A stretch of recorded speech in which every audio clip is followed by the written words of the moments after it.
नमस्कार प्रिय दर्शकों, स्वागत है आप सभी का। और आज के क्लास में जन्म कुंडली का फल कथन करने के लिए एक और महत्वपूर्ण बात हम समझेंगे। मैंने आप लोगों को बताया है कि जन्म कुंडली देखना कठिन लग रहा है, तो आप कौन सा सरल तरीका अपनाएंगे जिससे सरलता पूर्वक सटीक जानकारी आप ज्ञात कर सके और गलतियां भी नहीं होंगी, गलतियां भी दूर हो जाएंगी और आप बड़ी ही सहजता से सरलता से जन्म कुंडली का सटीक अध्ययन कर पाएंगे। यदि अभी तक आपने वह क्लास नहीं देखा है, क्लास नंबर 206, तो आप देख लीजिए। आज के इस क्लास में हम वहां से थोड़ा और आगे बढ़ेंगे। आज का भी यह क्लास कुछ उसी तरह का होगा, ताकि आज की इस क्लास को समझकर भी आप यह समझेंगे कि जन्म कुंडली यदि देखना कठिन हो रहा है, समझ में नहीं आ रहा है, तो इसका और सरलीकृत कैसे किया जाएगा, यानी और सरल तरीके से आप कुंडली का अध्ययन कैसे कर पाएंगे। आज का यह क्लास कुछ उस क्लास से जुड़ा हुआ ही है, लेकिन उससे एक कदम आगे है। देखिए, सारी जानकारी आपको एक ही वीडियो में नहीं मिल सकता है, तो आज के इस वीडियो में उस जानकारी को थोड़ा और आगे बढ़ा रहा हूं और विस्तार से आपको बताने का प्रयास कर रहा हूं। प्रिय दर्शकों, क्लास नंबर 206 में हमने समझा है कि धन आदि भावों को लग्नवत मानकर फलादेश कैसे करना है। प्रत्येक भाव के लिए आपको 12 कुंडलियां बना लेनी है। मान लीजिए इस जन्म कुंडली को आप देख रहे हैं, जन्म कुंडली पर प्रत्येक भाव को आप देख रहे हैं। आप सभी जान रहे हैं कि ये लग्न है, ये धन का स्थान है, ये कर्म का स्थान है, ये विद्या का है, ये भाग्य का है, ये दाम्पत्य का है। लेकिन सब कुछ बातें इस कुंडली पर देखना यदि आपको कठिन लग रहा है, तो मैंने आपको बताया है कि धनादि भावों को लग्नवत मानकर फलादेश आप कैसे करेंगे। यानी ये जो भाव है ये लग्न का है, लेकिन मैंने कहा था कि यदि आपको धन भाव देखना है तो धन भाव दूसरा है, इसी भाव को लग्न मान लीजिए और इस भाव को लग्न मानकर इस कुंडली को देख लीजिए।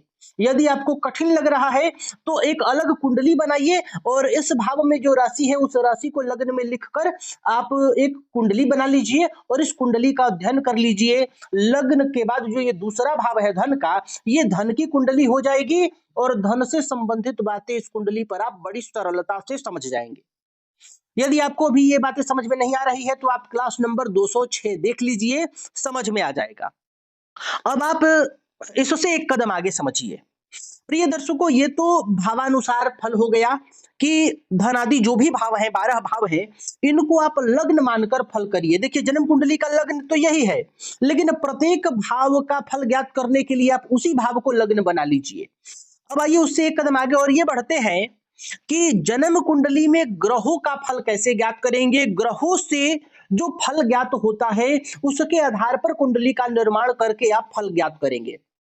जैसे कि पिता का कारक कौन है, यदि पिता से संबंधित कुछ बातें जाननी है, यानी पिता के बारे में जानना है या माता के बारे में जानना है, मामा के बारे में जानना है, चाचा के बारे में जानना है, चाहे जो कुछ भी बातें आपको जाननी है, नौकर के बारे में जानना है, तो इसको आप एक अलग तरह से कैसे समझेंगे, कैसे देखेंगे।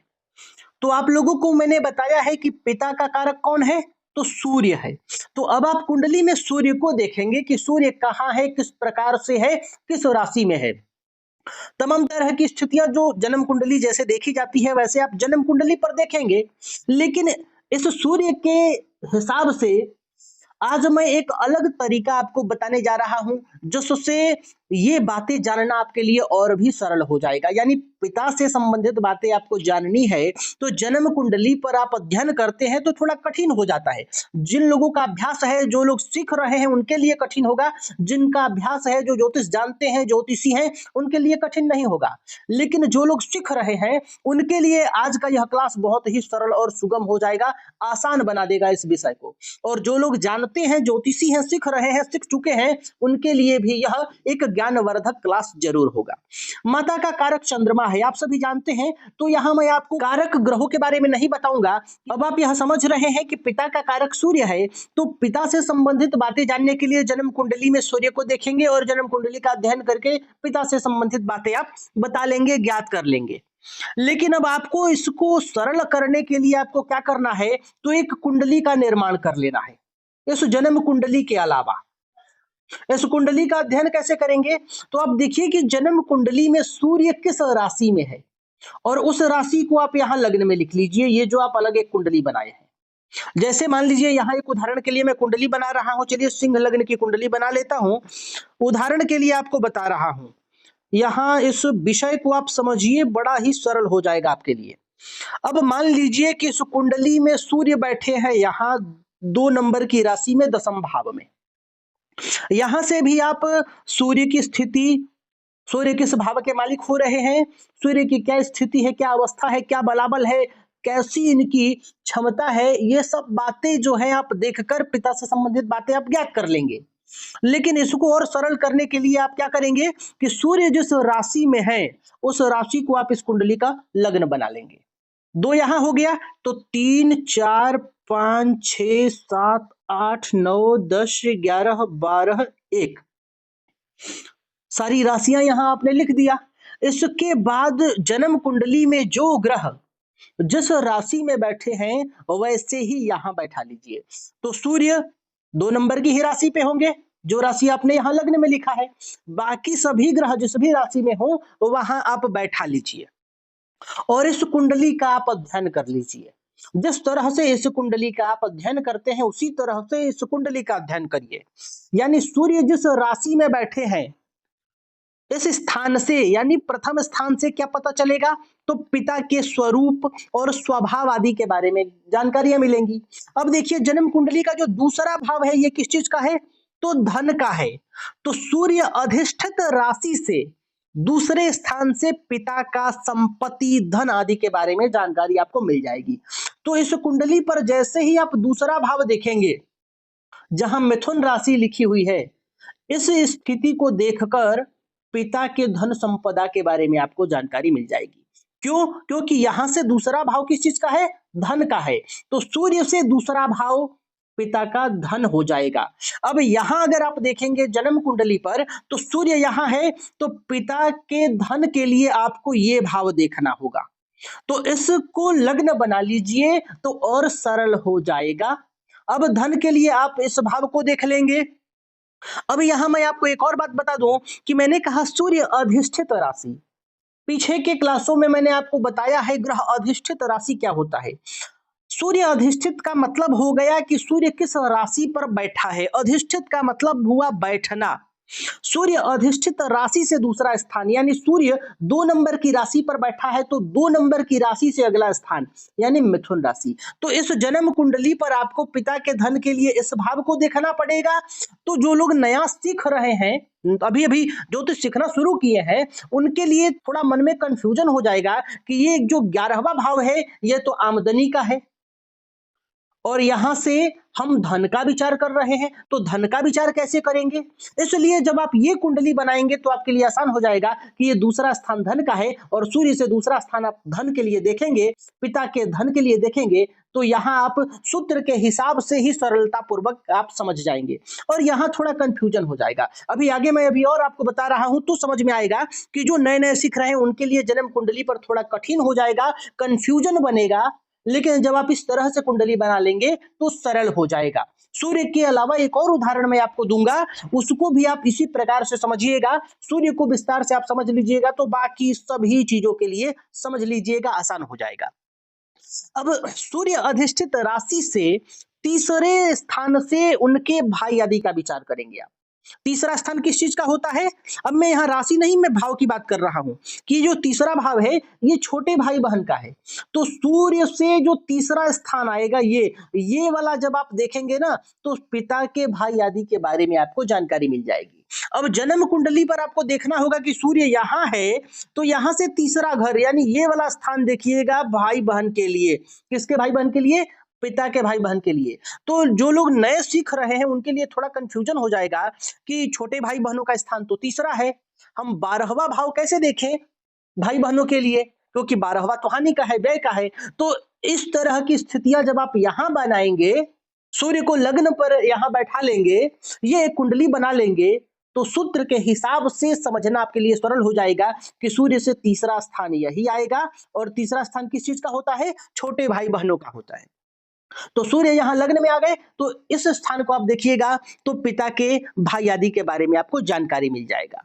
इस सूर्य से चौथे स्थान को आप देखेंगे यहाँ तो पिता के माता व सुख के बारे में आपको जानकारी मिल जाएगी। सूर्य से पांचवा स्थान जब देखेंगे तो पिता की बुद्धि व प्रसन्नता के बारे में आप समझ जाएंगे, क्योंकि पांचवा स्थान किस चीज का होता है? बुद्धि का होता है, विद्या का होता है, ज्ञान का होता है। तो पिता के बुद्धि, प्रसन्नता, विद्या आदि के बारे में आपको जानकारी मिल जाएगी।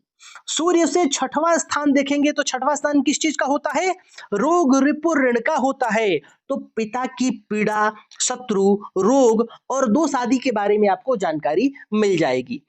इस सूर्य से सातवां स्थान आप देखेंगे तो सातवां स्थान किस चीज का होता है? तो कहेंगे सातवां स्थान होता है दाम्पत्य का, सातवां स्थान होता है साझेदारी का, सातवां स्थान होता है वैवाहिक जीवन का। तो इन सब बारे में आपको जानकारी मिल जाएगी। सातवां स्थान होता है अहंकार का, तो किस प्रकार से अहंकार है, किस प्रकार का उनका स्वभाव है, किस प्रकार की उनकी मनोदशा है, साझेदारी किस प्रकार से होगा, वैवाहिक जीवन किस प्रकार से होगा, ये सब बातें यहाँ आप समझ लेंगे। आठवां स्थान, सूर्य से आठवां स्थान यहाँ आएंगे तो ये आठवां स्थान किस चीज का होता है? आठवां स्थान होता है जीवन काल का, मृत्यु का, आयु का, दुर्व्यसन का, चोट चपेट का, गुप्त धन का। तो ये सब बातें आप यहां समझ लेंगे। अब यहां के लिए आपको आठवां स्थान यहां आना पड़ेगा, तो यहां आपको कंफ्यूजन हो जाएगा कि ये वाला तो जो भाव है ये आयु का भाव है ही नहीं। तो यहां जब सूर्य को आप लग्न में बैठा लेंगे तो ये आठवां स्थान किस चीज का हो जाएगा? आयु का है। तो यहां से पिता की आयु आप ज्ञात कर सकते हैं। ऐसा के आगे बढ़ते हैं। सूर्य से नवा स्थान, नवा स्थान किस चीज का होता है? तो धर्म का है, कर्म का है, भाग्य का है। तो पिता का भाग्य, पिता का धर्म, पिता का कर्म, पिता का पुण्य, कल्याण कर्म आदि आप समझ लेंगे। दसवां भाव किस चीज का है? तो व्यापार का है, निज कर्म है, निज व्यापार है, राज्य है, सत्ता है, कर्म है। तो पिता का कर्म, पिता का सुख, पिता का कार्य, पिता का व्यापार, निज व्यापार आदि के बारे में आपको जानकारी मिल जाएगी। सूर्य से 11वां भाव ये वाला जब आप देखेंगे तो पिता की आमदनी, पिता का लाभ आपको पता चल जाएगा। अब इसके लिए आपको यहां आना पड़ेगा, फिर यहां कंफ्यूजन होगा ना कि ये तो आयु का भाव है, ये तो मृत्यु का भाव है, हम यहां से आमदनी कैसे देखें? तो इस कुंडली में सूर्य जहां है उसको लग्न मान लीजिए, जैसे हम वहां धन आदि भाव को लग्न मान रहे थे। लग्न भाव ये है, दूसरा भाव धन का है, लेकिन धन के लिए हम इसी धन भाव को लग्न मान लिए। उसी प्रकार जन्म कुंडली में ग्रहों से सूर्य की स्थिति पिता की स्थिति बताता है। सूर्य पिता का कारक है, तो सूर्य जहां हो उसी को लग्न मान लीजिए और उससे 11वें घर में आ जाइए। तो यहां जन्म कुंडली पर तो आपको यहां सूर्य है तो 8वां भाव ही मिलेगा, लेकिन इस सूर्य को आप लग्न में बैठा लेंगे तो यहां से 11वां स्थान आप आसानी से गिन लेंगे और पिता के धन, पिता की आमदनी, पिता का लाभ आप ज्ञात कर लेंगे। सूर्य से 12वां स्थान देखेंगे ये, तो 12वां स्थान किस चीज का है? व्यय का है। तो पिता के व्यय का पूर्वानुमान आप आसानी से कर लेंगे, ज्ञात कर लेंगे। और इस कुंडली पर आपको ये स्थान देखना पड़ेगा पिता के व्यय के लिए। तो जब इस सूर्य को आप लग्न में बैठा लेंगे तो पिता से संबंधित बातें आप जो भी जानना चाहते हैं आप बड़ी सरलता पूर्वक जो सूत्र आपने पढ़ा है उस सूत्र के हिसाब से ही आप आसानी से निकाल लेंगे। देखने को तो आप यहां भी देख लेंगे, जन्म कुंडली पर भी देख लेंगे। यहां से गिनना शुरू कर दीजिए, इस स्थान को लग्न मान लीजिए, तो यहां से दूसरा ये होगा, यहां से तीसरा ये होगा, यहां के लिए चौथा ये होगा। यानी माता का सुख देखना है, यानी पिता के माता का सुख देखना है और सूर्य यहां है तो आप लग्न को देखेंगे। लेकिन अब यहां थोड़ा सा जो लोग नए हैं उनके लिए कंफ्यूजन हो जाएगा, डाउट बन जाएगा। तो इस सूर्य को यहां लग्न में बना लीजिए, लग्न में बैठा लीजिए, तो आपके लिए सरल हो जाएगा। अब आइए एक और उदाहरण हम ले लेते हैं, हालांकि मैं समझ रहा हूं कि आप समझ गए होंगे। एक और उदाहरण आपको बताता हूं, इसी प्रकार आप अन्य कुंडलियां भी बना लेंगे। अब जैसे कि मान लेते हैं कि आपको माता के बारे में जानना है, तो आपने जन्म कुंडली देखा, ये क्या है? ये जन्म कुंडली है, ठीक है ना। आपने जन्म कुंडली देखा, इस कुंडली में आपको देखना है चंद्रमा कहाँ है, क्योंकि आपको पता है कि माता का कारक चंद्रमा है। अब कौन सा ग्रह किस चीज का कारक है उसके बारे में मैंने पीछे के क्लासों में बता दिया हूं, आप वो क्लास भी देख सकते हैं। तो मान लीजिए कि चंद्रमा यहां पर बैठे हो, आपकी कुंडली में कहीं पर भी बैठे हो, तो चंद्रमा जन्म कुंडली पर जिस राशि में है उस राशि को आप यहाँ लग्न में लिख लीजिए। 11 नंबर राशि है तो 11 नंबर हम यहाँ लिख लिए, फिर 12 यहाँ, 1 2 3 4 5 6 7 8 9 10। चंद्रमा यहाँ है तो यहाँ लिख लेंगे, यानी चंद्रमा जिस राशि पर है उसी राशि पर बैठाना है। सूर्य यहाँ 2 नंबर में है तो सूर्य को 2 नंबर में ही बैठाना है, यानी जन्म कुंडली में जो भी ग्रह जिस राशि पर है उसी राशि पर यहाँ बैठा देना है। जैसे मान लीजिए शुक्र यहाँ हो तो ये 9वां स्थान है, लेकिन 9वें स्थान में नहीं बैठाना है, यहाँ 1 नंबर की राशि है तो यहाँ 1 नंबर की राशि में आप शुक्र को बैठा लेंगे। उदाहरण के लिए मैं आपको बता रहा हूं। अब यहाँ इस कुंडली से आप माता के बारे में जानकारी बहुत सटीकता से निकाल सकते हैं। जैसे मैंने सूर्य के बारे में बताया वैसे ही यहाँ इस अब कुंडली को देखकर आप माता के बारे में सटीक जानकारियां निकाल सकते हैं। यानी कुंडली पर आपको बताऊं तो माता के लिए ये जो चंद्रमा जहां है इसी को आप लग्न मान लीजिए, और जन्म कुंडली पर इस स्थान को भी जरूर देखिएगा, चौथा स्थान चंद्रमा की स्थिति। यानी इस कुंडली का अध्ययन करने के बाद सूक्ष्म फल के लिए और गहनता से अध्ययन के लिए इस चंद्रमा को यहां लग्न में बैठाकर एक कुंडली बना लीजिए और इस कुंडली का उसी प्रकार से अध्ययन कर लीजिए जैसे आप जन्म कुंडली देखते हैं। सूक्ष्म रूप से बताऊं यहां चंद्रमा के लिए भी, क्योंकि अभी मैं सूर्य के बारे में जैसा बताया वैसा ही सूत्र आप यहां इस कुंडली पर माता के लिए भी चंद्र से कुंडली बनाकर आपको लगाना है, घटाना है। जैसे माता के स्वरूप स्वभाव के लिए चंद्र का लग्नगत स्थिति देख लेंगे, और चंद्र अधिष्ठित राशि से दूसरे स्थान से माता का धन देखेंगे, तीसरे स्थान से माता के भाई बहन यानी मामा आदि के बारे में जानकारी मिलेगा, चंद्रमा से चौथा स्थान यानी माता के माता यानी नानी के बारे में जानकारियां मिलेगा, चंद्रमा से 5वां स्थान आप विद्या बुद्धि के लिए देखेंगे, 6वां स्थान रोग रिपु ऋण के लिए देखेंगे। तो ये रोग रिपु ऋण किसका हो जाएगा? माता का हो जाएगा। माता के बारे में आपको जानकारियां मिलेगा क्योंकि आपने चंद्र को लग्न में बैठाया है। यानी आप चंद्र कुंडली जब देखते हैं ना तो ये भी समझ लीजिए कि आप माता के बारे में और सटीक जानकारी आप ज्ञात कर सकते हैं। इस कुंडली से आपके मन के बारे में भी जानकारी मिल सकता है क्योंकि चंद्रमा मन का भी कारक है। तो ये आपके मनोदशा की कुंडली हो गई। चंद्रमा माता का कारक है तो ये आपकी माता की भी कुंडली एक तरह से हो जाएगी।